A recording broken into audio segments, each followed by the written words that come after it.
Break के बाद आपका स्वागत है। और इस बीच जो है बिहार से जुड़ी हुई एक और बड़ी खबर आपके सामने आ रही है, जहां पर बिहार विधानसभा चुनाव 2025 मतगणना शुरू हो चुकी है और ऐसे में बिहार के 38 जिलों में 48 मतगणना केंद्र बनाए गए। इस वक्त की महत्वपूर्ण खबर बिहार विधानसभा चुनाव से जुड़ी हुई आपके टेलीविजन स्क्रीन पर, जहां पर बम्पर वोटिंग के बाद आज परिणाम आएंगे सामने। बिहार में विधानसभा की कुल 243 सीटें हैं, जिसमें बहुमत के लिए 122 सीटें जरूरी हैं और तमाम दल जो है अपने अपने दावे ठोकते हुए नजर आ रहे हैं। यहां पर जेडीयू की तरफ से कहा गया, पोस्टर जारी करते हुए कहा गया कि कुछ घंटों का इंतजार और उसके बाद सुशासन की सरकार। और इधर जो है महागठबंधन की तरफ से तेजस्वी यादव भी दम ठोकते हुए नजर आ रहे हैं। और इस बीच जो है हमारे साथ स्टूडियो में मौजूद है मुकेश सर।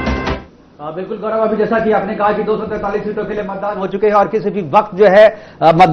मतों की गिनती शुरू हो सकती है। और जैसा कि हर एक बार होता है कि मतों की गिनती की शुरू वो बैलेट पेपर से होती है और बैलेट पेपर के लिए जो है जो वहां पर प्रिजाइडिंग ऑफिसर है वो उसकी गिनती करेंगे और उसके बाद हर एक टेबल पे ईवीएम खोले जाएंगे और ईवीएम के बाद जो है ये परिणाम आएंगे बाहर। और उसके बाद जो लोगों की सांसें अटकी हुई है, खासतौर पर गौरव, दो लोगों की सांसें अटकी हुई है। एक तो दोनों जो महागठबंधन के बीच में जो सीधा मुकाबला दिख रहा है आपको, उन दोनों के बीच में उनके नेताओं और जो प्रत्याशी खड़े हैं उनके दम तो एक तरीके से कहे जो उनकी सांसें तो अटकी हुई है, लेकिन उन लोगों की सांसें भी अटकी हुई है जिन लोगों ने एग्जिट पोल किया था। क्योंकि एग्जिट पोल जो इस बार दिखाए गए हैं वो एग्जिट पोल इस तरीके के नहीं है कि जिसमें कि ऐसा हो कि सीधा वो इस तरीके का एग्जिट पोल जो है एग्जैक्ट पोल में नजर आ रहा है। क्योंकि बहुत सारे वेरिएशन है, बहुत सारे एग्जिट पोल है जो सिंपली जो इस तरीके से दिखाया जा रहा है कि सरकार बनती हुई नजर आ रही है। लेकिन बहुत सारे एग्जिट पोल ऐसे भी है जो ये बता रहे हैं आपको कि ये पूरा क्लीन स्वीप है और एक तरफा ये मुकाबला होता जा रहा है। ये एक तरफा मुकाबला क्यों है, किस आधार पे एग्जिट पोल को में एक तरफा मुकाबला दिखाया गया है, किस आधार पे लोग जो है फाइट दिखा रहे हैं, इस पर भी चर्चा करेंगे। हमारे साथ जो एक्सपर्ट है वो भी जुड़ेंगे और इसके अलावा जो हमारे फील्ड में जो हमारे रिपोर्टर हैं, हमारे ब्यूरो चीफ हैं और हमारे जो सीनियर रिपोर्टर्स हैं वो भी हमारे साथ बने हुए हैं लगातार। और मतदान केंद्रों पे किस तरीके की परिस्थितियां, खास करके गौरव आपने सुबह से बात की होगी, साथ में लगातार सुरक्षा कारणों का जायजा लिया गया। और इस बार क्योंकि सुरक्षा ज्यादा जरूरी है कि मतदान के एक दिन पहले कुछ जो नेताओं के बयान आए हैं, जैसा कि सुनील सिंह जो कि एमएलए हैं राजद के, उन्होंने जो कहा कि अगर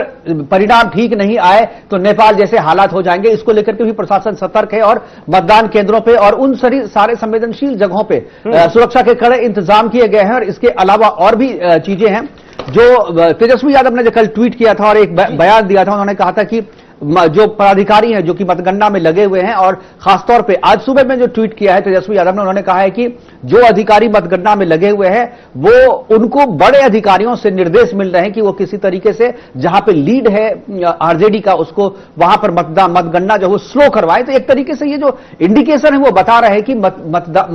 जो रिजल्ट है वो रिजल्ट चाहे जैसे भी हो उसका विरोध जो है विपक्ष की तरफ से किया जाना लाजमी है। और इस तरीके के माहौल जो है तैयार किए जा रहे हैं। पहले चरण की जो है कुछ हॉट सीट पर नजर डालते हैं, पहले फेज की जरा आपके ग्राफिक्स के माध्यम से समझाने की कोशिश करते हैं। पहले चरण में हुए मतदान की हॉट सीट आपके स्क्रीन पर है। राघोपुर विधानसभा से सतीश कुमार यादव और तेजस्वी यादव के बीच में यहां पर मुकाबला अब से कुछ देर में रुझान आना शुरू हो जाएंगे। और ऐसे में जो है राघोपुर विधानसभा सीट वैशाली जिला लगता है। स्क्रीन पर आपके सामने ग्राफिक्स के माध्यम से आप तक पहुंचाने की कोशिश कर रहे हैं। सतीश कुमार यादव यहां पर भारतीय जनता पार्टी की तरफ से ताल ठोकते हुए नजर आ रहे हैं, तो वहीं आरजेडी से तेजस्वी यादव। बिल्कुल, ये जो हॉट सीट है गौरव, ये राघोपुर में तेजस्वी निश्चित तौर पे वहां पर आगे, जो कि मैं गया था उस सीट पे, तो तेजस्वी के लिए एक माहौल है क्योंकि वो परंपरागत सीट है लालू परिवार की। वहां से कोई भी लालू परिवार का खड़ा होगा वो जो है वहां से जीत हासिल करेगा। इसमें वो सीट जो है मुझे लगता है कि किसी भी तरीके की कोई मुश्किल वहां तेजस्वी यादव को महसूस नहीं होगी। एक तरीके से वो बीजेपी की कोशिश या एनडीए की कोशिश ये है कि जीत के मार्जिन को कम किया जाए वहां पे, लेकिन जीतना जो है वहां मुश्किल है। तेजस्वी यादव वहां पर एक तरफा लीड जो है वहां पर करेंगे, शुरू से ही लीड करेंगे क्योंकि पूरा जो इलाका है वो माई समीकरण का इलाका है और जो फ्लोटिंग वोट है वो भी जो है तेजस्वी यादव को युवाओं के नाम पे जो वहां पर वोट मिल रहा है, तो वहां राघोपुर से कहे जो बिल्कुल सुरक्षित सीट है वो आरजेडी के लिए राघोपुर। बिल्कुल, वैशाली जिला राघोपुर विधानसभा सतीश कुमार यादव भारतीय जनता पार्टी की तरफ से और तेजस्वी यादव आरजेडी की तरफ से। ये हॉट सीट जो है स्क्रीन पर आपके जो है दिखा रहा है ग्राफिक्स के माध्यम से पहले चरण में जहां पर मतदान की हॉट सीट देखने को मिल रही है। अगली सीट पर जो है नजर डालते हैं और अगली हॉट सीट की जो है बात करते हैं कि किस तरीके से जो है ये जो बड़े चेहरे हैं वो इस बार जो है उनकी किस्मत का फैसला आपसे कुछ देर में होगा। सवाल लगातार बना हुआ है कि आखिर किसकी सरकार बनती हुई नजर आएगी। महुआ सीट भी कहे दूसरी तरफ वो भी लालू परिवार की कह सकते हैं या लालू परिवार से बाहर कर दी है तेज प्रताप की सीट। वो वहां से, हालांकि पिछली बार वो राघोपुर से लड़े थे लेकिन राघोपुर से इस बार उनको टिकट नहीं मिला। महुआ से उन्होंने अपनी दावेदारी ठोकी, लेकिन इस बार परिवार का जो एक तरीके से कह रहे विरोध है वो भी उनको झेलना पड़ रहा है। गौरव, वहां पर आरजेडी ने वहां मजबूत कैंडिडेट दिया है, क्योंकि लोगों को शुरुआत में लग रहा था कि शायद एक नाटक किया जा रहा है तेज प्रताप को बाहर करके परिवार से, लेकिन मुझे लग रहा है कि ये नाटक नहीं, बहुत ही सीरियस लड़ाई वहां पर आरजेडी ने भी अपना अच्छा प्रत्याशी दिया है और लड़ाई उसको हराने की, तेज प्रताप को हराने की कोशिश पूरी तरीके से की जा रही है। लेकिन तेज प्रताप वहां से एक तरफा लीड जो है वहां का यादव, बिल्कुल सम्राट चौधरी और जो अरुण कुमार सम्राट चौधरी के बारे में लोग कह रहे थे कि जैसा कि पांडे जो कि प्रशांत किशोर जो हैं, प्रशांत किशोर ने काफी इनके बारे में, बीजेपी पे जो भी अटैक प्रशांत किशोर ने किया था वो सम्राट चौधरी को आधार बना करके किया था और इसके आधार पर वहां माहौल बनाने की पूरी कोशिश की गई थी। लेकिन जहां तक मेरी जानकारी है वहां से सम्राट चौधरी बहुत कंफर्टेबल पोजीशन में है और वहां से जीत रहे तारापुर किसी कोई भी। इस बार के चुनाव में यह देखा जा रहा है गौरव कि कोई भी ऐसी सीट जो बड़े नेता हैं, जो मंत्री हैं, चाहे जो बड़ा नाम है, वो एनडीए की तरफ से वो हारता हुआ नजर नहीं आ रहा है। मुकाबले में है कुछ सीटें, लेकिन वो लीड जो है आप एनडीए को ही वहां पर मिल रहा है। इसलिए सबसे खास बात यह है कि 38 मंत्रियों में से इस बार जो है 26 मंत्री जो है मैदान में अपनी किस्मत का फैसला जो है खुद करने के लिए जनता के बीच में पहुंचे। बिल्कुल, देखिए जिन मंत्रियों का सीट काट दिया गया नंबर उनके बारे में एनडीए को भी, सरकार को भी इस बात की जानकारी थी कि शायद जो है इनको उस तरीके का समर्थन जनता से नहीं मिले, इसलिए उनके टिकट पहले ही काट दिए गए। इसलिए एनडीए अब बिल्कुल कंफर्टेबल पोजीशन में है कि जो भी मंत्री मैदान में है वो फिर से दोबारा जीत करके आएगा। और मैक्सिमम सीट पे मैं गया था वहां पे गौरव, मैक्सिमम सीट पे मैं कह रहा हूं कि चाहे कोई भी मंत्री जो है वो हारता हुआ मुझे नजर नहीं आ रहा, चाहे वो बीजेपी कोटे का मंत्री हो, चाहे वो जेडीयू कोटे का मंत्री हो, चाहे वो संतोष मांझी जो नहीं, आरजेडी तो विपक्ष में है, तो जीतन राम मांझी जो कि उनके सहयोगी, उनका बेटा संतोष मांझी जो है वो भी मंत्री है वहां पे, तो वो भी बहुत कहीं एक तरफा बहुत बड़ी लीड से इमामगंज से इस बार वो वहां पर जीतने वाले हैं। बिल्कुल, लखीसराय की बात कर लेते हैं। लखीसराय विधानसभा विजय कुमार सिन्हा और अमरीश कुमार जो है, बिल्कुल विजय कुमार सिन्हा उप मुख्यमंत्री है सम्राट चौधरी के साथ में और वो बहुत कंफर्टेबल पोजीशन में है। और वहां पे तो कहीं लड़ाई बिल्कुल जो एक डिवीजन जो बीजेपी चाह रही थी, जो हिंदू मुसलमान के नाम पर डिवीजन हो जाए, तो वो डिवीजन के बाद जो है यहाँ पे चुनाव हुआ है, तो वो भी बहुत कंफर्टेबल पोजीशन में है। कुछ तस्वीरें आई थी उनके ऊपर जो है हमला हुआ था, जिस पत्थरबाजी हुई थी और उसके बाद जो है चर्चा में वो जो है बने रहे थे। बिल्कुल, भाई वीरेंद्र के साथ जो है भी उनका विवाद हुआ था और मुझे लग रहा है कि जिस एमएलसी के साथ उनका विवाद वायरल हुआ था वो एनडीए के पक्ष में जाएगा। इस बीच जो है बड़ी खबर सामने निकल कर आ रही है, जहां पर तेजस्वी यादव और तेज प्रताप यादव अपनी सीटों पर आगे चलते हुए दिखाई दे रहे हैं। बड़ी खबर रुझानों से निकलकर सामने आ रही है, जहां पर तेज प्रताप यादव और तेजस्वी दोनों ही जो है अपनी सीट से जो है आगे निकलते नजर आ रहे हैं। क्या कहेंगे सर? बिल्कुल, देखिए शुरुआती रुझान ये बैलेट पेपर की अभी गिनती हो रही होगी, तो बैलेट पेपर में आगे पीछे इससे कोई बहुत बड़ा आप अनुमान नहीं लगा सकते यार, किसी कंक्लूजन पे आप नहीं पहुंच सकते हैं। लेकिन अगर दोनों सीटों पे आगे चल रहे हैं तो जैसा कि मैंने शुरू में ही बताया कि दोनों जो प्रत्याशी हैं वो बिल्कुल कंफर्टेबल पोजीशन में है और वहां से वो जीतेंगे भी। और ये लीड जो मुझे लग रहा है कि शुरुआत से लेकर आखिर तक इनकी लीड बनी रहेगी और वहां पर जाएगी। हालांकि भी अब हम जो दिखा रहे हैं जो एनडीए 4 पे और महागठबंधन 1 पे और जेएसपी जो है वो 1 पे, जनसुराज पार्टी, तो वो किस जगह से है जरा अगर वो पता चले तो हम कह सकें कि वहां पर क्या सही में स्थिति है। जनसुराज पार्टी अगर कहीं पर लीड कर रही है शुरुआती दौर में बैलेट पे, तो बैलेट से उनको हो सकता है, क्योंकि वो सोशल मीडिया की पार्टी है और सोशल मीडिया के जरिए बिहार से बाहर जो बिहारी रह रहे हैं उनको जनसुराज का समर्थन है। और जब प्रशांत किशोर जब राजनीति में आ रहे थे बिहार में, तो उससे पहले उन्होंने जो अपनी फील्डिंग की थी, तो उन्होंने बिहार से बाहर जो रहने वाले लोग हैं, जो बिहार में हैं, चाहे जो सिंगापुर में रहने, जो अमेरिका में रहना, चाहे यूरोप में रहना, उन लोगों से भी उनकी बातचीत हुई थी और बाकायदा उनका जो है 1 साल पहले उनका कैंपेन चल रहा था। और इसी सिलसिले में अब्दुल बारी सिद्दीकी के बेटे से भी जो कि ऑक्सफोर्ड से पढ़ करके लंदन में रह रहे हैं, वहां पर भी उनकी बात हुई थी और अब्दुल बारी सिद्दीकी के साथ उनका फोटो वायरल हुआ था, जिसके बाद से आरजेडी खेमे में बहुत चर्चा थी कि अब्दुल बारी सिद्दीकी जो कि कांग्रेस आरजेडी के बड़े नेता हैं वो शायद जनसुराज में जा सकते हैं, इस तरीके की चर्चा थी। लेकिन वो उसके बारे में मैंने बात की थी, अब्दुल बारी सिद्दीकी से मेरी मुलाकात हुई तो मैंने उनसे पूछा, तो उन्होंने कहा कि वो रैंडम किसी ने फोटो ले लिया था और हमारे बेटे के साथ प्रशांत किशोर की दोस्ती है और उससे बातचीत हो रही थी और उन्होंने मुझे ऑफर किया था, इस बात को ऑफर किया था, लेकिन हमने सिरे से खारिज कर दिया। और अब्दुल बारी सिद्दीकी ने यह भी कहा कि वो अपने बेटे के लिए चाहते थे कि इस बार वो चुनावी राजनीति से हम अलग हो जाए और अपनी जगह अपने बेटे को ले, लेकिन उनका बेटा जो है विदेश में सेटल है, वो चुनावी राजनीति में आना नहीं चाहता, तो इसलिए सेटल हो गया। इसलिए इसी तरीके की बात यह है कि प्रशांत किशोर का जो स्टाइल ऑफ पॉलिटिक्स है, मुझे लग रहा है कि वो सोशल मीडिया के जरिए और जो लोग बिहार में के बाहर के हैं और इन्फ्लुएंशियल हैं। जी जी बिल्कुल, सारण की बात कर लेते हैं, जहां पर छपरा विधानसभा से छोटी कुमारी और खेसारी लाल यादव दोनों का मुकाबला। सर, किस तरीके से देखते हैं, किस तरीके की तस्वीरें सामने निकल कर आ सकती हैं यहां से? ये मुकाबला बहुत ही कड़ा है और ये मुकाबला में, इस मुकाबले में आप ये नहीं कह सकते कि जीत किसकी होगी, क्योंकि खेसारी लाल यादव जो है लोकप्रिय है वहां सारण जिला में, और खासतौर पे जो भोजपुरी फिल्म इंडस्ट्री है उसके एक आइकन है, और खेसारी लाल के पक्ष में वहां की जो स्थानीय जनता है उनकी लोकप्रियता बहुत ज्यादा है। दूसरी तरफ जो छोटी कुमारी है वो भी लोकप्रिय है, चूंकि एनडीए का टिकट उनके पास है और एनडीए का समर्थन है, इसलिए जो लड़ाई जो है काफी नजदीकी लड़ाई है। और ये सारण जो है, सारण राजीव प्रताप रूढ़ी का क्षेत्र है। राजीव प्रताप रूढ़ी यहां से लगातार सांसद रहे हैं और ये आरजेडी का गढ़ भी माना जाता है, क्योंकि इस जगह से लालू यादव भी जीत हासिल कर चुके हैं। इस सीट से राबड़ी देवी भी जीत हासिल कर चुकी है और वहां से राजीव प्रताप रूढ़ी लगातार जो है 2 बार से वहां पर राजीव प्रताप रूढ़ी ने लालू यादव को वहां पर पटकनी भी दिया है उस सीट पे। तो वहां पर जो वोटर है वो यादव और जो क्षत्रिय वोटर है उनका कॉम्बिनेशन है। मुसलमान वोट वहां पर कम है, लेकिन जो फ्लोटिंग वोट और खासतौर पर जो युवा वोट है वो लोग किस तरफ जाते हैं इसके ऊपर हुआ, क्योंकि खेसारी लाल यादव जो है भोजपुरी के बहुत बड़े स्टार हैं और उनका एक स्टारडम भोजपुर में है वहां पे, और इस बात से इनकार नहीं कर सकते कि छोटी कुमारी को बहुत कड़ा मुकाबला वो दे रहे हैं। और इसलिए मैं इस सीट के बारे में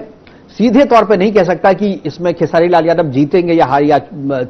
छोटी जीतेंगे, लेकिन ये मुकाबले की सीट है। तारापुर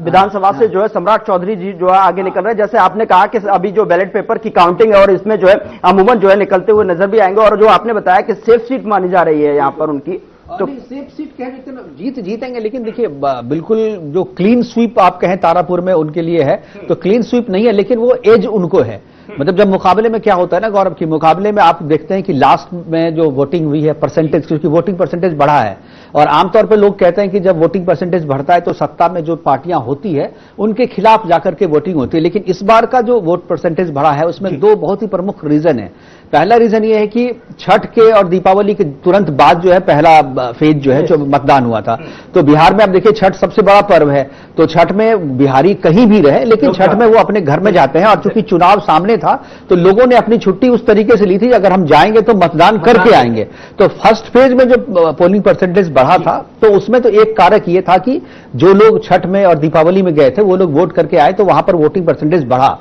लेकिन जो सेकंड फेज का चुनाव था, सेकंड फेज तक जितने भी लोग काम कर रहे हैं बाहर बिहार के, वो सारे प्राइवेट जॉब में, इतनी लंबी छुट्टी नहीं मिलती किसी को। छठ के बाद आप लगातार चाहें 20 दिन की छुट्टी मिले तो दैट इज नॉट पॉसिबल। तो सेकंड फेज में जो बढ़ा है, सेकंड फेज में चूंकि 11 तारीख को सेकंड फेज का मतदान होना था और 10 तारीख की रात में जो बड़ी घटना यहां पे लाल किला विस्फोट हुआ था, तो लाल किला विस्फोट का जो आकलन है, सेंटिमेंट है, एक तरह की जो डिवीजन जो है एक तरीके से जो था हिंदू मुसलमान का डिवीजन, इस विस्फोट ने करा दिया। और इसकी वजह से जो लोग वोट नहीं भी डालते थे, चाहे घर में 5 वोट है तो 2 आदमी ने दिया, 3 ने नहीं दिया, वो टेंडेंसी खत्म हुई और रातों रात जो है लोगों ने एक तरफा जाकर के वोट किया है। तो जो डिवीजन है वहां पे, जो सेकंड फेज के बाद आप देखेंगे फर्स्ट फेज से ज्यादा लोगों ने वोट किया सेकंड फेज में, और वो एकदम बिल्कुल कम्युनल लाइन पे है। तो इसमें एनडीए को भी फायदा हुआ है और महागठबंधन को भी। महागठबंधन को फायदा हुआ है अगर आप सीमांचल के इलाके में चले जाएं जहां मुस्लिम आबादी ज्यादा है, किशनगंज की बात करें तो 63% मुस्लिम है वहां पे, आप अररिया की बात करें, पूर्णिया की बात करें, इन सब क्षेत्रों में मुसलमानों की संख्या जो है ज्यादा है और 50% से ज्यादा की लीड वहां पे ली हुई है। तो वहां पर मुसलमान को बांटने के लिए वहां पर ओवैसी वहीं से 5 सीटें 2020 में उन्होंने निकाली थी। लेकिन इस विस्फोट से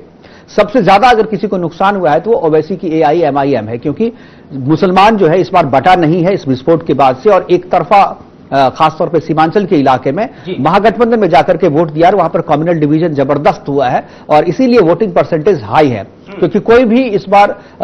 विस्फोट के बाद जो सेकंड फेज हुआ था, कोई भी बंदा घर में 5 वोट है तो 5 के 5 वोट जाकर के पोलिंग स्टेशन पर दिए गए हैं। बिल्कुल बिल्कुल। और इस बीच जो है ग्राफिक्स के माध्यम से अगली हॉट सीट पर नजर डालते हैं, लेकिन इससे पहले जो है बड़ी खबर जनसुराज को लेकर जो है निकल कर आ रही है, वो 2 सीटों पर जो है आगे निकलती हुई नजर आ रही है। और गोपालगंज पर नजर डाल देते हैं, भोरे विधानसभा जहां पर सुनील कुमार और धनंजय कुमार जो है यहां पर मुकाबला किस तरीके का रहेगा, कैसी टक्कर यहां पर रहेगी, किन मुद्दों को लेकर गोपालगंज की जनता ने किन जो मुद्दों को लेकर मतगणना और मतदान केंद्रों पर जो है पहुंचे। वहां पर लेफ्ट के साथ मुकाबला है, वहां पर जो महागठबंधन से लेफ्ट ने अपना प्रत्याशी दिया है, वहां पर तो मुकाबला जेडीयू के पक्ष में, वहां पर जो खबर है उसके हिसाब से जेडीयू के लिए यह मुकाबला भोरे जो है बिल्कुल क्लीन सीट है, यहाँ पर वो फाइट में नहीं है। जो लेफ्ट देखिए, जो महागठबंधन की जो सीटें हैं ना गौरव, जितनी जिसमें उनके एलाइज लड़ रहे हैं, जहां पर कांग्रेस लड़ रही है या जहां पर लेफ्ट पार्टियां लड़ रही है, चाहे जहां पर वीआईपी लड़ रही है, उन सारी सीटों पे मुकाबला जो है एक तरफा एनडीए के पक्ष में है। क्योंकि राजद ने इस बार कहीं चालाकी ये की है कि सीटें तो दी है अपने एलाइज को, लेकिन वो सीटें दी हैं जो जीतने वाली नहीं है। जीतने वाली सारी सीटें इन्होंने अपने कोटे में रखी ताकि इनका स्ट्राइक रेट जो है वो प्रभावित नहीं हो। तो इन्होंने अपने स्ट्राइक रेट को बनाने के लिए सबसे बड़ी चुनौती तो मुझे लगता है कांग्रेस के पास आएगी। सिवान, अगर बात की जाए सिवान पर, जहां पर मंगल पांडे और अवध बिहारी चौधरी यहां पर हैं, और अगर बात की जाए वोट परसेंटेज की तो 57.41 के आसपास यहां पर जो है मतदान हुआ। और इसको लेकर क्या जो है आपका ओपिनियन है? ये जो सीट है ना, ये सीट पहले मंगल पांडे के खाते में क्लीन होती दिख रही थी, लेकिन चूंकि प्रशांत किशोर ने मंगल पांडे को भी टारगेट किया था और करप्ट नेता बताया था और उन पर बहुत सारे आरोप लगाए थे, तो उसके बाद से जो अवध बिहारी चौधरी हैं वो भी पुराने वेटरन लीडर हैं, वहां पे विधानसभा के अध्यक्ष रह चुके हैं, पूर्व के मंत्री रह चुके हैं और जेडीयू में भी वो थे शुरुआती दौर में। तो उनका एक अच्छा वोट बैंक है, बेस है, और वो जो सीट है ना वहां पे महागठबंधन के वोटर भी हैं वहां पे, इसलिए वो सीट आप क्लीन नहीं कह सकते। लेकिन एज जो है मंगल पांडे की तरफ जो है वो एज है, वो जीत सकते हैं वहां से, सिवान से उधर जाता हुआ नजर आ रहा है। महाराजगंज की अगर बात की जाए, रघुनाथपुर विधानसभा की अगर बात, रघुनाथपुर में शाहबुद्दीन का बेटा जो साहेब है, जो साहेब खराब हुआ है वहां से। और सबसे बड़ी बात है कि साथ जो इसको लादेन, क्या तो नाम है उसका, किसी आतंकवादी के नाम पे नाम रखा है उन्होंने अपने, ओबामा साहेब, तो ओबामा को उसने दिया। और देखिए वो क्या है, राघोपुर की सीट निश्चित तौर पे जो है वो आरजेडी जीतेगी वहां से, और वो ओबामा जब वो जीत रहा, और वो सीट सिटिंग थी, आरजेडी ने पहली बार, पिछली बार भी 2020 में भी वो सीट इनके खाते में थी, और जिस विधायक को काट करके साहेब को सीट दिया गया है, वो उनका कहना यह है कि ये सीट मुझे शहाबुद्दीन के कारण मिली थी, उन्होंने मुझे नेता बनाया था, इसलिए मैं अपने बेटे को, वो उसकी सीट है और मैं उसे वापस कर रहा हूं। तो ये कहीं ना कहीं माई समीकरण को एक तरह से कहें जो मजबूत करता हुआ सीट अगर कोई देखे तो बिल्कुल ये जो सीट है वो माई समीकरण को पूरी तरीके से मजबूत करता है। और यहाँ पे साहेब जो है वो बिल्कुल जीत वहां पर हासिल करेंगे वहां पे, और उनके लिए जीत में कोई मुश्किल नहीं है मुझे लगता है। बिल्कुल बिल्कुल। राजधानी की सीटों पर अगर नजर डाल लेते हैं, पटना जिला से बांकीपुर विधानसभा, जहां पर नितिन नवीन और रेखा कुमारी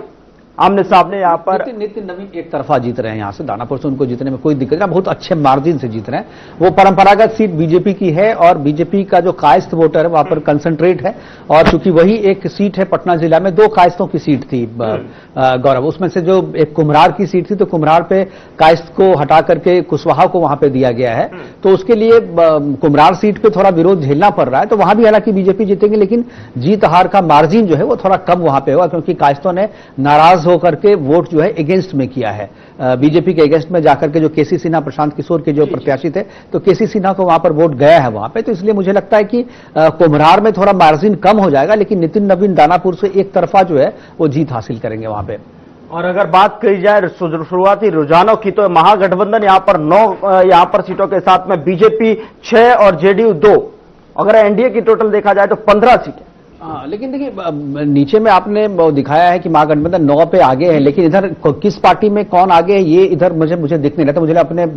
पीसीआर टीम से कहूंगा कि एक बार आरजेडी कांग्रेस वीआईपी में भी ये बताएं कि आप महागठबंधन में 9 लीड दिखा रहे हैं, तो वो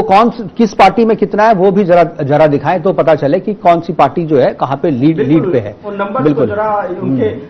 सीटों के सामने जो रखे, कौन सी पार्टियों के सामने जो है, जो रुझान अभी आपको दिख रहा है, मुझे लग रहा है कि ये रुझान बदलेंगे और ये इतना कम गैप नहीं रहेगा। मुझे लग रहा है कि जो इस बार जो एनडीए अगर जीत रही है ना, तो वो क्लीन स्वीप करेगी, क्योंकि फर्स्ट फेज में जो 121 सीटों पे गौरव जो चुनाव हुआ था, वो 121 सीट पे कुछ सीटें मुकाबले की थी, जैसा लग रहा था कि फाइट हो रहा है, जीत हार का मार्जिन जो है वो कम होगा। लेकिन सेकेंड फेज में चूंकि ब्लास्ट हो गया था, ब्लास्ट के बाद से जो वोटिंग परसेंटेज बढ़ा है वो एक तरफा स्वीप कराया है एनडीए को। तो जो सीटें, और अगर 2020 का चुनाव को अगर आप देखें तो 2020 में जो सेकेंड फेज की जितनी भी सीटें थी वहां पर आरजेडी को लीड मिला हुआ था, महागठबंधन को लीड था वहां पे, लेकिन वो सीटें जो है इस बार एनडीए के खाते में आ रही है। तो ये जो मुकाबला है एक तरफा सेकंड फेज के सीटों को लेकर के, ये मुकाबला पूरी तरीके से एक तरफा होता दिख रहा है मुझे। अगर पहले चरण में मतदान की सीट अगर भोजपुर जिला की अगर बात की जाए तो ब्रह्मापुर विधानसभा, हुलास पांडे और शंभुनाथ यादव, यहां पर किस तरीके से देखते हैं? चूंकि नो डाउट अबाउट इट कि यहां पर सेंटिमेंट क्रिएट हुए, आपका जो ये धमाका हुआ सेकंड फेज में जो है लोगों के सेंटिमेंट जागे और मतदान किया, तो इस बार जो है इनकी अगर बात की जाए, ये जो भोजपुर का जो इलाका है ना, वो कहते हैं क्षत्रियों का, राजपूतों का इलाका है, और यहाँ पर यादव और राजपूत का समीकरण है। तो इसलिए आप देखेंगे शुरू से जब लालू यादव की सरकार थी बिहार में, तो लालू यादव ने माई समीकरण के साथ फॉरवर्ड में राजपूत का बड़ा बैलेंस रखा था, और उसी सोशल इंजीनियरिंग के बूते उन्होंने 15 साल तक बिहार में जो है शासन किया था। लेकिन ये भोजपुर का जो सीट है, यहाँ पर लोकसभा में की सारी सीटें जो है वो बीजेपी के खाते में है, एनडीए के खाते में है। लेकिन समीकरण जो है विधानसभा में जो है माई समीकरण और राजपूत, यहां पर डिपेंड करता है कि जो क्षत्रिय वोट है वो किस तरफ जा रहा है। और क्षत्रिय वोट जो अभी चूंकि राजीव प्रताप रूढ़ी और जो दूसरे राधा मोहन सिंह वगैरह हैं, इन लोगों ने काफी अच्छा वहां पर प्रचार किया था, मोदी जी की सभा भी वहां पर हुई थी। तो यहां पर बीजेपी के वोटर हैं, यहां पर कास्ट लाइन से अलग हटके, चूंकि ये सेकंड फेज का चुनाव हुआ, भोजपुर में फर्स्ट फेज में होता तो मैं मानता कि यह मुकाबले की सीट है। नालंदा जिला मोकामा में अनंत सिंह सर एक तरफा अनंत सिंह जो है, सुरजान सिंह की भाई बीबीना देवी हैं, दोनों बाहुबलियों की टक्कर आपस में, ये मुकाबला दंगल टाइप का लग रहा है। और लेकिन ये जो मर्डर जो वहां पे हुआ, जिसमें अनंत सिंह अभी जेल में है, और चुनाव के दौरान जो कहें जो ये घटना हुई थी, लेकिन अनंत सिंह को देखिए, अनंत सिंह है आरोपी है, वो बाहुबली है, अपराधी है, मैं उन्हें अपराधी मानता हूं, वैसा नहीं, उस पर जो केस है कोई गलत नहीं है, लेकिन उनकी छवि क्षेत्र में रॉबिन हुड की है। रॉबिन हुड, तो रॉबिन हुड क्या करता है कि भाई समाज से लूटता है, अमीरों से लूटता है, गरीबों को बांटता है। तो इसी तरीके की छवि उसकी। आप अगर मोकामा कभी गए हो तो आप वहां महसूस करेंगे, आप अगर जाएं और अनंत सिंह के नाम से, अनंत सिंह के यहाँ आप चले जाएं, आपको कोई भी अगर दिक्कत है तो वो आप वहां से खाली हाथ नहीं आएंगे। तो अनंत सिंह ने वो छवि अपनी बनाई है, और बहुत ही फक्कड़ किस्म का व्यक्ति है, कुछ भी बोलता है लेकिन दिल का साफ है, लेकिन अब अपने विरोधियों को छोड़ता नहीं है। और ये जो मर्डर हुआ जिसने किया था यादव की, जो रीतलाल जो है, वो भी कोई बहुत अच्छे बैकग्राउंड के नहीं थे, वो भी अपराधी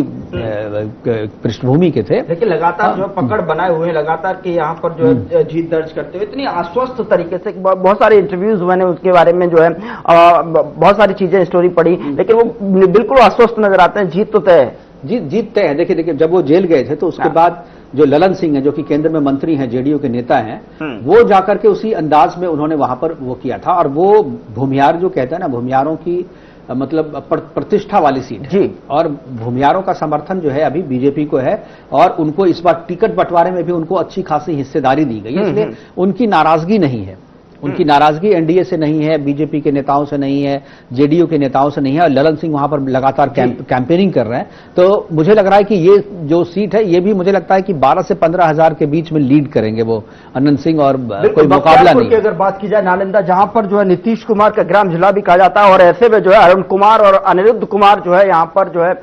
टक्कर किस तरीके की दिखाई दे रही है? क्या यहाँ पर जो है पकड़ बना पाएगी, किस तरीके की मजबूती? देखिए, बख्तियारपुर हो, नालंदा हो, बिहार शरीफ हो, ये सारी चीजें ये जेडीयू का पूरा है। हालांकि ये सीट जेडीयू को नहीं मिली, ये सीट शायद मुझे लगता है कुशवाहा को, या मुझे लगता है कि इसको मिला है, चिराग पासवान को ये सीट मिली है। तो ये सीट जो है वो जीतेंगे। लेकिन चिराग पासवान चूंकि पिछली बार 2020 में नीतीश कुमार से अलग लड़े थे, और नीतीश कुमार को हरवाने में जो 35 से 36 सीटें जो नीतीश कुमार हार करके तीसरे नंबर की पार्टी बनी थी, तो उसमें चिराग पासवान का जो रोल था, तो उसको लेकर के कुछ विरोध जो है वहां के जेडीयू के कार्यकर्ता में था कि चिराग पासवान की सीट अब निकाल। लेकिन लास्ट में सारी चीजें मैनेज, वहां पर नीतीश कुमार ने प्रचार भी किया है। तो मुझे लगता है कि वो जो एक डाउट था कि शायद जेडीयू के कार्यकर्ता या वोटर नहीं ये करेंगे, लेकिन मोदी के नाम पे देखिए, ऐसी जितनी भी सीटें हैं ना गौरव, वो सारी की सारी सीटें जहां पर लग रहा था मुकाबले में, वो जो वोटर से अगर आप बात करेंगे तो बोलेंगे नहीं, मैं प्रत्याशी को नहीं, मैं मोदी के नाम पे डाल रहा हूं, मैं योगी के नाम पे डाल रहा हूं। अगर बात की जाए तो ये सीट जो है अपने आप में जो है चर्चा में रही है इस बार जो है, चाहे वो क्षेत्र के हिसाब से बात करूं या फिर यहाँ पर मैथिली ठाकुर जो है अपनी तरफ से उतारी गई है भारतीय जनता पार्टी की तरफ। गौराबोराम जो है ना, गौराबोराम जो है संजय सरावगी नहीं, गलत लिख दिया मुझे लग रहा है, संजय सरावगी है। गौराबोराम से जो है वो, इसको आप एक बार मैं टीम से कहूंगा दुरुस्त कर लें। गौराबोराम से वहां से संजीव जी हैं वहां पे, जो कि पूर्व कमिश्नर है, और ये सीट जो है कायदे से वीआईपी के खाते में थी, लेकिन वीआईपी तो भी एनडीए के खाते में थी। तो ये सीट जो है अब बड़ा मतलब अब सुजीत कुमार के की वाइफ जी भी हैं हाँ, यहाँ पर तो सुजीत कुमार की जो पत्नी है वो पहले यहाँ पर विधायक थी, लेकिन इस बार पत्नी ने नहीं, पति इस बार लड़ रहे हैं, वीआरएस लिया है उन्होंने, वो इनकम टैक्स कमिश्नर है वो। आपने उनसे बात भी की, तो उन्होंने वहां पर लिया। लेकिन ये सीट इसलिए महत्वपूर्ण है ना यहाँ पे, क्योंकि इसमें जो इक्वेशन है, जो आरजेडी का सिंबल आप देख रहे हैं, वो आरजेडी का सिंबल उन्होंने सीट बंटवारे से पहले दे दिया था लालू ने, और जब सीट का बंटवारा हुआ तो वो सीट गई महागठबंधन यानी साहनी के खाते में। तो साहनी जो है लास्ट दिन में उनको अपना नाम वापस करना पड़ा, और वहां पर मुकाबले में अफजल अली थी, अलीनगर विधानसभा, यहां से मैथिली ठाकुर, विनोद मिश्रा। देखिए दोनों के अगर उम्र का फासला अगर करें तो कम से कम 55 साल का अंतर जो है, जहां ये सबसे बुजुर्ग विनोद मिश्रा है, वहीं पर मैथिली ठाकुर बिल्कुल बच्ची, सबसे मुझे लगता है कि इस विधानसभा में सबसे छोटी जो है वो मेरे ख्याल से है देखने को मिला नहीं, लेकिन मैथिली ठाकुर जीत जाएंगे जो यहाँ पर अपनी सीट को निकालती हुई। और ये संजय सरावगी के साथ जो मुकाबला है, हाँ काफी लोकप्रिय है, और उसका उस क्षेत्र वो नानी गांव है उनका, जो अलीनगर है, अलीनगर उनका नानी गांव है, और उनको भरपूर समर्थन वहां पे मिल रहा है, और उन्होंने मेहनत बहुत की है, और युवा है। हाँ, कि जैसे हम जो है चुनाव जीत कर आएंगे तो सबसे पहले नाम बदलने का काम करेंगे।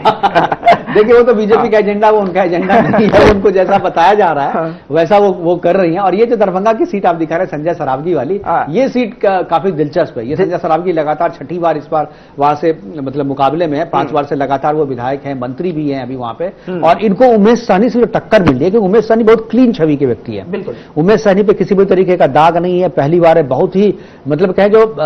अच्छे व्यक्ति जिसको आप कह सकते हैं ना। इस बीच जो है पहले चरण में हुए चुनाव की वोटिंग प्रतिशत को लेकर जो है नजर डाल लेते हैं। महुआ में 62% और बाढ़ की अगर बात की जाए 59%, और बख्तियारपुर की अगर बात की जाए तो वहां पर मतदान जो हुआ 62%, बांकीपुर 40%, दानापुर की बात की जाए तो 55% के साथ जो है मतदान हुआ, और जो वोट परसेंटेज है वो लगातार यहां पर इंक्रीज होती हुई महुआ में 62%, फिर उसके बाद बात की जाए सोनपुर की 65%, लगातार इंक्रीज हो रही है सर। बिल्कुल लगातार इनकी, और 1951 के बाद से जो है ये एक इतिहास है कि इतना ज्यादा वोटिंग परसेंटेज कभी नहीं रहा है बिहार में चुनाव के दौरान। वहां पर हमेशा जो है 60 के आसपास जो है वोटिंग हुई है, लेकिन इस बार 60 के आंकड़े को जो है पार कर दिया है। और दो चीजें, दो जो मैंने फैक्टर बताए, एक छठ वाला फैक्टर, एक बार इस बार चुनाव आयोग ने भी बहुत अच्छा कैंपेन किया था, और चुनाव आयोग ने ये जो सफलता आप देख रहे हैं, जो वोटिंग परसेंटेज बढ़ा है, तो ये सफलता चुनाव आयोग की है। केवल पॉलिटिकल पार्टी को या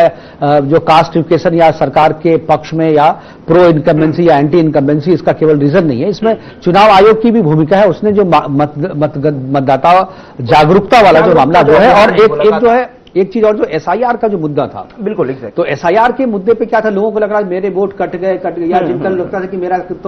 मेरे पास कार्ड है लेकिन ये सही है कि गलत है, भाई तब पता चलेगा जब मैं वोटिंग करने जाऊंगा। तो बहुत सारे लोग ऐसे ही मिले जी नहीं भाई ऐसा, क्योंकि विपक्ष ने बहुत जबरदस्त कैंपेन किया था। और ये एक जो वोटिंग परसेंटेज बढ़ने के पीछे कारण यह भी है कि इस बार एनडीए से अगर नजर डाल लेते हैं 57%, छपरा 56%, सोनपुर की अगर बात की जाए 65%, 65%, और सोनपुर 65% के साथ सिवान 57%, रघुनाथपुर 51%। ये पहले चरण में हुए चुनाव की वोटिंग प्रतिशत आपके टेलीविजन स्क्रीन पर आपको समझाने की कोशिश किस तरीके से जो है इस बार रिकॉर्ड तोड़ जो है मतदान यहां पर हुए, लोग निकले, मतदाता जो है निकलकर बूथों तक पहुंचे और चुनाव किया। महाराजगंज 60%, तारापुर 59%, हाजीपुर 62% के साथ, तो अभी महुआ की अगर बात की जाए तो 55% के साथ यहां पर मतदान हुआ। राघोपुर की अगर बात की जाए 64% के साथ मतदान। और ये पहले चरण का चुनाव ग्राफिक्स के माध्यम से आपके टेलीविजन स्क्रीन पर इस बार जो बिहार की जनता ने लगातार जो है यहां पर जो अवेयरनेस दिखाई है सर, भोरे में 61%, अब ब्रह्मापुर में जो है 58, लखीसराय 61% के साथ जो है मतदान हुआ। लगातार जो है आंकड़े इंक्रीज होते हुए, अगर महत्वपूर्ण सवाल पर अगर नजर डालें तो 2020 से 2025 का चुनाव किस तरीके से देख रहे हैं आप, जो है क्या इस बार जो है इंपैक्टफुल साबित होते हुए नजर आ रहा है? बिल्कुल सही सवाल है आपने कि 2020 और 2025 के चुनाव को अगर आप कंपेयर करें तो दो चीजें, एक तो वोटिंग परसेंटेज जो है बहुत ज्यादा है, लोगों ने इस बार बहुत बड़ी संख्या में हिस्सेदारी की है लोकतंत्र के इस महापर्व में। और जो अंतर मैं कहूंगा कि अगर इक्वेशन की बात करें कि 2025 का चुनाव जो है वो चिराग पासवान एनडीए में जो थे, चिराग पासवान के लिए अस्तित्व की लड़ाई थी, और उन्होंने अकेले चुनाव लड़के सीटें उनको केवल एक मिली, 243 सीटों पर वो चुनाव लड़े थे, केवल एक सीट जीत पाए थे, और वो विधायक भी जाकर के बाद में जेडीयू मिल गया। लेकिन उन्होंने 36 सीट जो है जेडीयू को हरवा दिया था। सर, ये दिल्ली हेडक्वार्टर से जो तस्वीरें जो है स्क्रीन पर आ रही है, जहां पर देखिए यहाँ मिठाई भंडारे का जो है व्यवस्था होने लग गया, यानी कि जीत का जो है आश्वासन जो है पूरी तरीके से इन तस्वीरों में कहीं ना कहीं झलकता हुआ साफ तौर पर दिखाई दे रहा है। बिल्कुल बिल्कुल, लेकिन जो रुझान हमारे पास आ रहा है, रुझान में तो बिल्कुल क्लोज फाइट जो है अभी दिख रहा है। 49 और 40 का जो ये जो आंकड़ा है, तो ये शुरुआती रुझान है। और अगर ऐसा रहा तो मुझे लग रहा है कि रिजल्ट ये जो जलेबियां इधर से उधर भी हो सकती है। बिल्कुल बिल्कुल, कोई डाउट नहीं। यहाँ पर अगर बात की जाए रुझानों की तो 49 पर एनडीए और महागठबंधन, देखिए एनडीए की संख्या लगातार बढ़ती हुई 51 पर पहुंचती हुई और महागठबंधन 40 पर बात कर रहा है। और यहाँ पर आरजेडी 19, कांग्रेस 5 और वीआईपी के खाते में अभी 0 है। लेकिन एआईएमआईएम की अगर बात की जाए तो वहां पर एक सीट के साथ जो है आगे निकलता, सीमांचल से जो है खासतौर पर आगे निकलते हुए दिखाई दे रही है। कौन सी सीट है? अगर ये सीट होगी तो किशनगंज की होगी, अदरवाइज मुझे उनके फेवर में कोई सीट दिख नहीं रही है। और ब्लास्ट के बाद का जो इक्वेशन है, मुझे लगता है कि उसमें ओवैसी के खाते में कोई सीट नजर मुझे नहीं आ रही है। ये रुझान हो सकता है शुरुआती दौर में कुछ 1-2 टेबल पे जो है उनको, क्योंकि अभी तो पहले टेबल की गिनती शुरू हुई होगी, तो पहले टेबल की गिनती के बाद से आप ये नहीं कह सकते कि ये लीड आगे भी रहेगा। ये लीड मुझे लगता है कि 12 बजे के बाद से जो है लीड बदल जाएगा और चीजें जो है वो आपको रियल जो है ना, वो आपको कम से कम 7 राउंड के जब गिनती जब हो जाती है ना, तो 7 राउंड के बाद जो लीड होता है ना, वो लीड फिर पीछे नहीं आता है। बाकी 7 राउंड तक आगे पीछे जो है वो होता रहता है। और 7 राउंड के बाद जो है वो लीड जो ले लेता है, और खासतौर पे विधानसभा चुनाव में 5000 की लीड अगर आपने ले ली 6 राउंड के बाद से, तो फिर आप समझो कि आप जीत गए हो, क्योंकि मिरेकल ही होगा जो किसी एक बूथ पे पूरा का पूरा वोट जो है किसी एक प्रत्याशी को चला जाएगा और फिर वो वहां से जीत हासिल करेगा। तो मुझे लगता है ये शुरुआती रुझान है और बहुत ज्यादा 15 सीटों का अंतर है। लेकिन मुझे लग रहा है कि रिजल्ट जो होगा ये 15 सीटों का अंतर नहीं, मुझे लगता है कम से कम 70-80 सीटों का अंतर दोनों में होना चाहिए मेरे अनुमान के हिसाब से। बिल्कुल, देखिए जो भी है ना, ये लोगों को लग रहा है कि जो महागठबंधन है, महागठबंधन ये लड़ाई चूंकि महागठबंधन से ही है, लेकिन फर्स्ट फेज में जो सीटें आएंगी ज्यादातर वो सीटें फर्स्ट फेज में आएंगी इनको। सेकेंड फेज में जो लीड इनको मिल रहा था वो लीड इनका खत्म हो गया है और सीमांचल से केवल इनको लीड मिलेगा। तो वो फाइट में तो है, मतलब 50-60 के आसपास जो है महागठबंधन की सीटें रहेंगी। बिल्कुल, दर्शकों को सीधे दरभंगा लिए चलते, जहां पर पप्पू नायक हमारे साथ, ब्यूरो चीफ हमारे साथ जुड़े हुए हैं, वहां की तस्वीरें जानने की कोशिश करते हैं। क्या कुछ अपडेट पप्पू नायक से मिलता हुआ नजर आ रहा है? पप्पू, क्या कुछ जो है तस्वीरें आपको दिखाई दे रही है? किस तरीके के रुझान शुरुआती तौर पर जो है आपको समझ में आ रहा है? क्या समीकरण किस ओर जो है संकेत देते हुए नजर आ रहा है? दरभंगा में बैलेट मतगणना की गिनती शुरू हो गई है जी। और जहां तक अभी पता चला है कि हायाघाट और यहाँ अलीनगर से मैथिली ठाकुर आगे है दरभंगा में। और खास करके अभी जो बिहार में जो मतों की गिनती शुरू हुई है, ईवीएम 8:30 बजे से खुलना शुरू होगा, जैसा अभी जानकारी मिली है। तो आप जब ईवीएम नहीं खुलता है तब तक आप कुछ भी कहना जल्दबाजी होगा। हालांकि शुरुआती रुझान में कांटे की चक्कर देखने को मिल रही है और जो पता चल रहा है कि इस बार जनता ने किसी को भी आसानी से जीत देते हुए नहीं दिखाई दे रही है। और पूरे बिहार में जो 46 मतगणना केंद्रों पे मतों की गिनती हो रही है, उस मतों की गिनती में सभी लोग अंदर प्रवेश कर गए हैं। और खास करके प्रशासनिक प्रबंधन काफी चुस्त और दुरुस्त है। किसी भी व्यक्ति को बिना पास के जाने की अनुमति नहीं दी जा रही है और इतनी टाइट व्यवस्था की गई है कि किसी भी तरह की गड़बड़ी की कोई गुंजाइश नहीं रखी गई है। जी गौरव। पप्पू, आपने कहा कि आधे घंटे तक जो है पोस्टल बैलेट की गिनती होगी और अभी तक ईवीएम खुला नहीं है। तो ये जो रुझान हम दिखा रहे हैं स्क्रीन पर या जो दिख रहा है, ये केवल बैलेट बॉक्स का नहीं बल्कि जो ईवीएम है उसका रुझान नहीं है, ये पोस्टल बैलेट जो है उसका रुझान है। जी, मैं भी बता रहा हूँ कि दरभंगा जिला में जैसा जानकारी मिली है प्रशासनिक सूत्रों से 12,000 पोस्टल बैलेट पड़ा है, वो पूरे 10 विधानसभा में। तो 12,000 पोस्टल बैलेट की गिनती में थोड़ा समय लगता है और उस पोस्टल बैलेट के रुझानों में अभी पता चला है कि 2 जगह से एनडीए आगे है और सीटों की स्थिति अभी क्लियर नहीं आई है। जैसे ही हमारे पास जानकारी आएगी तो मैं अपने दर्शकों को जरूर बताऊंगा। लेकिन मैं आज इतना बता रहा हूँ कि जो नया समीकरण MY मतलब महिला और युवाओं ने जो जम के वोट किया है, बिहार में आजादी के बाद पहली बार इतनी % वोट हुआ है, इससे सभी खेमे में हलचल बढ़ी हुई है, एनडीए में भी और महागठबंधन में भी। अब रिजल्ट आने के बाद पता चलेगा कि यह रिजल्ट किसके पक्ष में गया है। आपने पप्पू कहा कि माई समीकरण, ये दोनों के माई अलग अलग हैं। महिला और युवा एनडीए का माई है तो मुस्लिम और यादव जो है वो महागठबंधन का माय है। इसमें जरा सा फर्क बताएं कि दोनों के पास माय है, दोनों के पास MY है। बिल्कुल आपने सही कहा कि जो महागठबंधन के पास एमओएस समीकरण जो मजबूत आधार और मजबूत स्तंभ बिहार में है, क्योंकि 16% यादव है और 18% के आसपास मुस्लिम है, ये 30% के आसपास जो 32% के आसपास वोट आता था, ये एक मजबूत स्तंभ महागठबंधन के पास पिछले 25-30 वर्षों में, मतलब 3 दशकों से वो इससे सत्ता के आसपास रही है। अब एनडीए ने एक नया एमओआई का संधि नाम दिया है, मैं हूं युवा। आप जैसा जानते हैं कि 1.25 करोड़ महिलाओं के खातों में 10,000 रुपया गया है, तो वो महिला हुआ और युवाओं को रोजगार के लिए इस बार का जो चुनाव हुआ है, अमित शाह ने अंतिम दिन, चुनाव प्रचार के अंतिम दिन में कहा था कि बिहार में 5 चीनी मिले सरकार बनने के 1 साल के अंदर चालू होगी। तो ये कहीं ना कहीं इस बार की जो सरकार बनेगी या एनडीए सरकार सत्ता में वापस आती है, तो इस बार निश्चित रूप से उद्योग काम किया जाएगा। और इस बार चुनाव प्रचार कहीं ना कहीं पूरा उद्योग पे रहा है और युवाओं को रोजगार कर रहा है। बिल्कुल, मैं आपको यहाँ पर रोकना चाहूंगा और इस बीच जो है हम दूसरे चरण के फेज पर अगर बात की जाए तो हॉट सीट पर नजर डालते हैं। ये जो है पश्चिमी चंपारण से स्क्रीन पर, आपके स्क्रीन पर है। दूसरे चरण में मतदान की हॉट सीट आपके स्क्रीन पर, जहां पर वाल्मीकि नगर विधानसभा से धीरेन्द्र प्रताप सिंह और फिर रिंकू सिंह, और दूसरी तरफ से जो है कांग्रेस के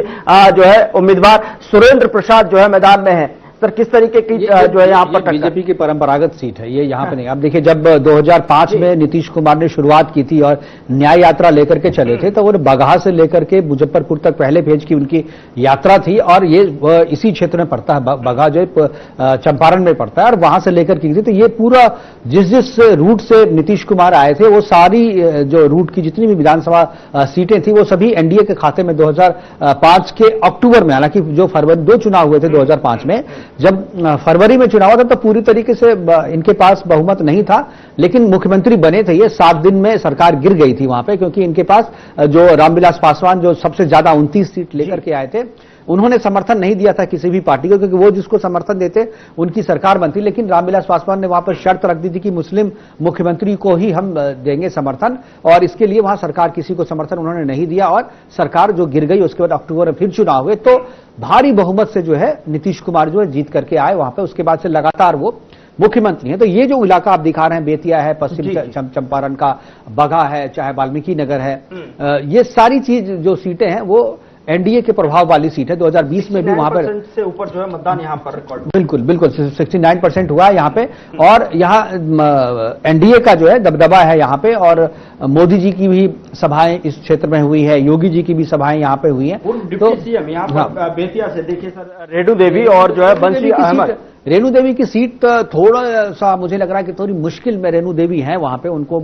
मुकाबला अच्छा मिला, क्योंकि एंटी इनकम्बेंसी रेणु देवी को सीट वहां बदलने की बात चल रही थी वहां पे, तो उनका सीट बदला नहीं गया। तो लोग, कुछ स्थानीय जो वहां पर कार्यकर्ता है वो इनका विरोध कर रहे हैं। हालांकि जीत जाएंगी ये क्लोज से,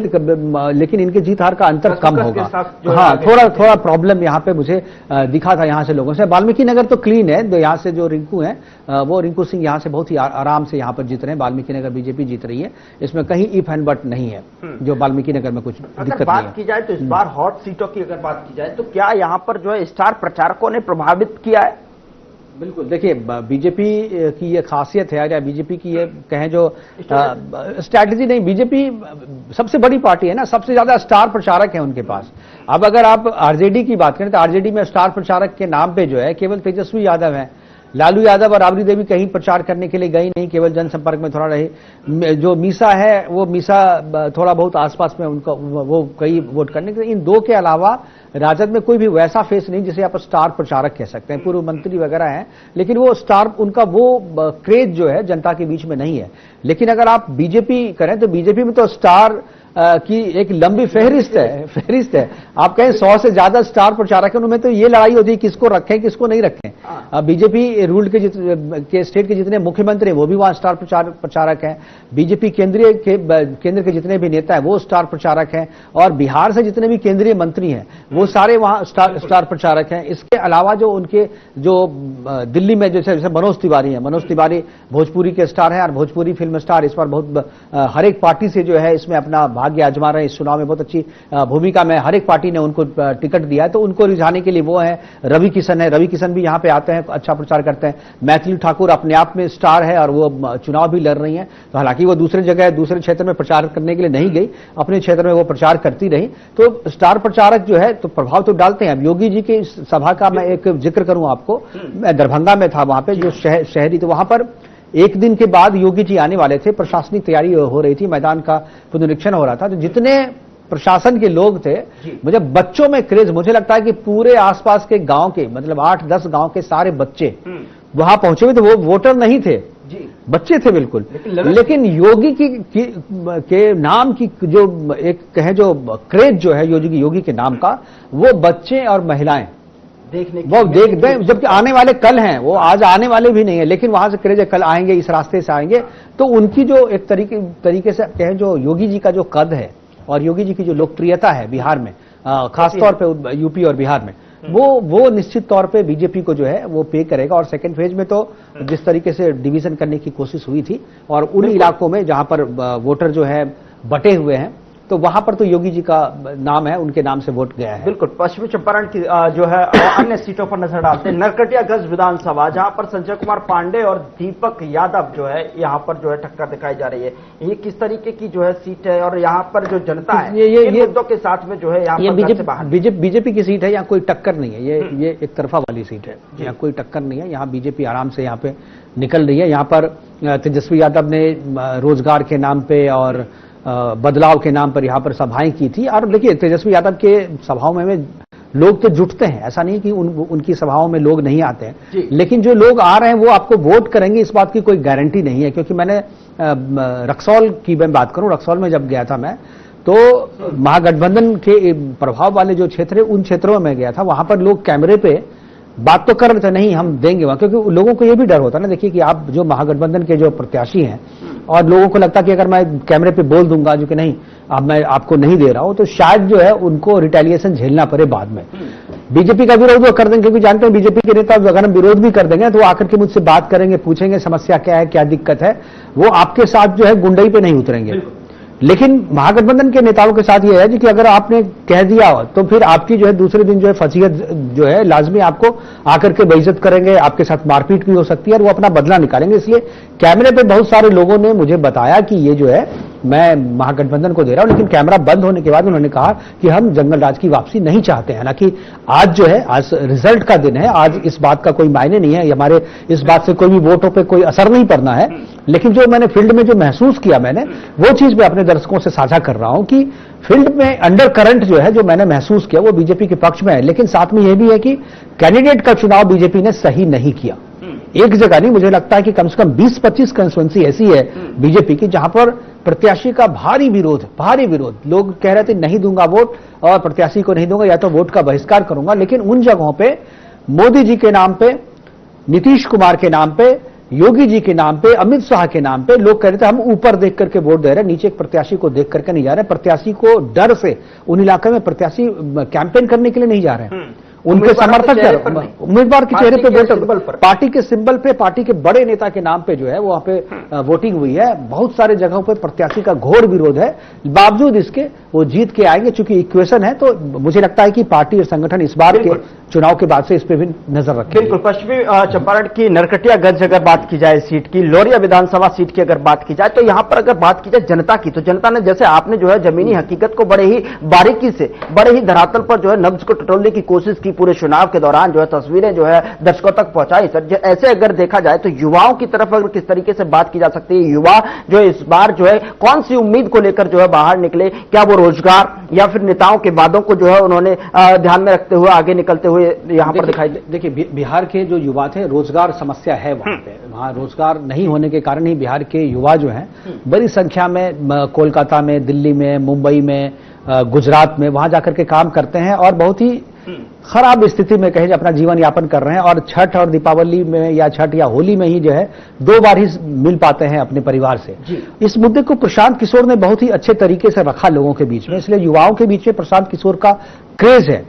लोग प्रशांत किशोर के मुद्दे को और उनकी बातों को बहुत ध्यान से सुनते हैं और कहते हैं कि नहीं ये मुद्दा तो है यहाँ पे, लेकिन क्या है जब वोट देने के लिए जब जाते हैं तो बोलते हैं प्रशांत किशोर ने बातें तो अच्छी की है, लेकिन वो जो है हम उनको वोट देंगे तो फिर से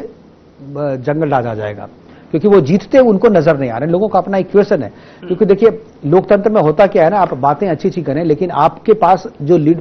प्रशांत किशोर की जो सबसे कमजोर नस है ना वहां पे, उनके पास प्रत्याशी जो पॉलिटिकल नहीं है। उन्होंने क्या किया, ब्यूरोक्रेसी से उठाया, डॉक्टर उठाया, इंजीनियर उठाया, प्रोफेसर उठाया, समाज सेवी को उठाया जिनका नाम था, कुछ ठेकेदारों को दिया, कुछ रिटायर्ड अधिकारियों को दिया, तो कोई भी पॉलिटिशियन नहीं है। और वैसे लोगों को वोट दें पॉलिटिकल, चूंकि लोगों का विश्वास नहीं है कि ये लोग जीत पाएंगे और इसलिए उनके भी जो प्रत्याशी हैं उनको कास्ट के नाम पे ही वोट कर, वो वोट कटुआ की श्रेणी में आ गए। अब जैसे दरभंगा की बात कर लीजिए, बीके मिश्रा बहुत अच्छे अधिकारी हैं, कमिश्नर रहे हुए वहां पे, और दरभंगा में जो भी आप अभी ट्रैफिक का या जो आम एडमिनिस्ट्रेशन में जो सुधार आप देख रहे हैं वो बीके मिश्रा जी ने किया था। लेकिन क्या लोग कहते हैं ये ब्राह्मण का वोट तो काट लेगा, जीतेगा नहीं, ये क्या करेगा मार्जिन को कम करेगा, इसलिए उनको जिताने वाले लोग वहां पर वोट नहीं दे रहे हैं। लेकिन जी आप सब पूर्वी चंपारण की अगर बात की जाए, नजर डालते पूर्वी चंपारण जिला जहां पर मोतिहारी विधानसभा है, प्रमोद कुमार जो है भारतीय जनता पार्टी की तरफ से और देव गुप्ता जी यहां से खड़े हुए हैं। अगर पूर्वी चंपारण और पश्चिमी चंपारण को ध्यान में रखा जाए तो इन क्षेत्र में जो है 69% एबव के आसपास जो है यहाँ पर ये सीट परंपरागत बीजेपी की सीट है, लेकिन यहाँ जो प्रमोद कुमार 7वीं बार लड़ रहे हैं चुनाव। यहाँ पे प्रमोद कुमार के खिलाफ जबरदस्त लोगों का गुस्सा है और वो चाह रहे थे कि हम प्रमोद कुमार अगर प्रत्याशी बदलता तो वो बीजेपी क्लीन कर रही थी यहाँ पे, लेकिन चूंकि प्रत्याशी यहाँ पर वही है, उनका विरोध जबरदस्त है। और यहाँ पर जो जनसुराज पार्टी है, जनसुराज के ने भी यहाँ पर नाम मैं भूल रहा हूं, बहुत अच्छा प्रत्याशी यहाँ पे दिया, तो इसकी वजह से प्रमोद कुमार यहाँ फंसे हुए हैं। और हाँ, यहाँ फाइट में मुझे लग रहा है कि वो हार भी सकते हैं प्रमोद कुमार, क्योंकि यहाँ पर लोगों आखिरी दिन तक जो है मैंने देखा था कि यहाँ पर लोगों का गुस्सा कम नहीं हो रहा था। और आखिरी दिन मान लीजिए मोदी के नाम पे, जो नीतीश कुमार और मोदी के नाम पे अगर वोट पड़ गया हो इनको, तो पड़ गया, इनके नाम पे तो मुझे नहीं लगता है कि वोट करेंगे जनता। इनके अपने वोटर जो बीजेपी के कोर वोटर है ना, वो इनका विरोध कर रहे थे, इनको टिकट देना मुझे लगता है कि संगठन को दोबारा जो है इस पे सोचना चाहिए था। अब पता नहीं ये चुनाव जीतेंगे कि हारेंगे, लेकिन ये चीज सीट विधानसभा जहां पर जो है काराकाट से देखिए, यहाँ पर मुझे लग रहा है कि काराकाट विधानसभा में हाँ बिल्कुल, काराकाट से मुझे लग रहा है कि कुशवाहा की पार्टी को वहां से मिला है। शकुंतला जो है, जो उनकी जो कुशवाहा की जो पत्नी है, वो शायद वहां पर लड़ी, तो वो सीट जीत रही। वो काराकाट एक तरफा जो है वहां पर, क्योंकि वहां देखिए सीपीएम को सीट मिला, वहां लेफ्ट पार्टी को दिया है। तो आरजेडी ने भी कहा ना कि सारे विनिंग जो सीट्स है ना, वो विनिंग सीट को अपने खाते में रखा है, जहां पर फाइट थी वो सीट अपने एलाइज को दिया है। तो ये लेफ्ट जो है, लेफ्ट को फायदा केवल बेगूसराय जिला में जो है वहां पर कुछ सीटें मिलेंगी, एक सीटें हो सकता है वहां पर बेगूसराय जिला में उनको मिले, अदरवाइज बाकी जगहों पर जो है वो फायदा